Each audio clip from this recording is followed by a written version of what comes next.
Serial Anupama में मेघा का husband आद्या को अनुज और अनुपमा के पास लेकर आ गया है। दोस्तों, हम आपको बता दें कि मेघा का हस्बैंड आद्या से पूछता है कि आखिर तुम्हारा परिवार कहाँ पर है, तुम्हारे परिवार में कौन कौन है। तभी आद्या अनुज और अनुपमा के बारे में उसे बताती है और वो आद्या को लेकर अनुज और अनुपमा को ढूंढता हुआ उनके पास पहुंच जाता है।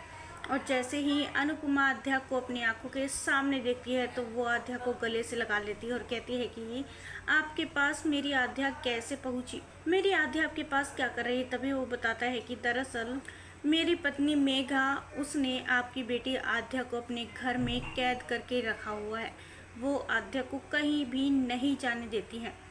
ये सुनते ही अनुज कहता है, कौन है वो, मुझे बताओ, मैं उसे छोड़ूंगा नहीं। उसे उसकी हिम्मत कैसे हुई मेरी आद्या को अपने घर में कैद करके रखने की। तभी वो बताता है कि दरअसल मैं आपको पूरी कहानी बताता हूँ।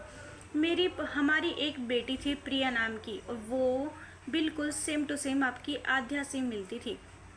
कुछ दिनों पहले वो घर छोड़कर चली गई थी। उसकी वजह से मेरी पत्नी मेघा की दिमाग की हालत बिल्कुल भी ठीक नहीं थी।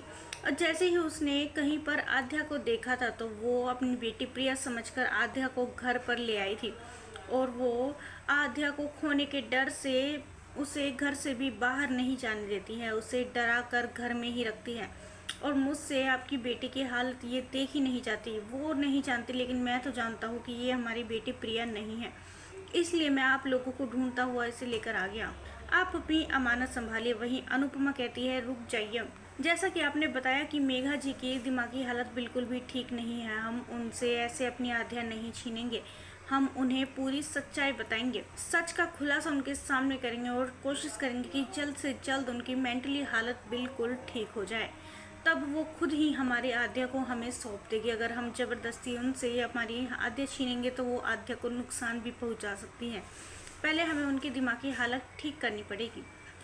दोस्तों, सीरियल में इस ट्विस्ट को लेकर आप कितने एक्साइटेड है, हमें अपनी राय कमेंट्स में ज़रूर बताइएगा। और नहीं किया है चैनल को सब्सक्राइब तो जल्दी से कर ले, जिससे सीरियल से जुड़ी सारी अपडेट हम आप तक लेकर पहुँचे सबसे पहले।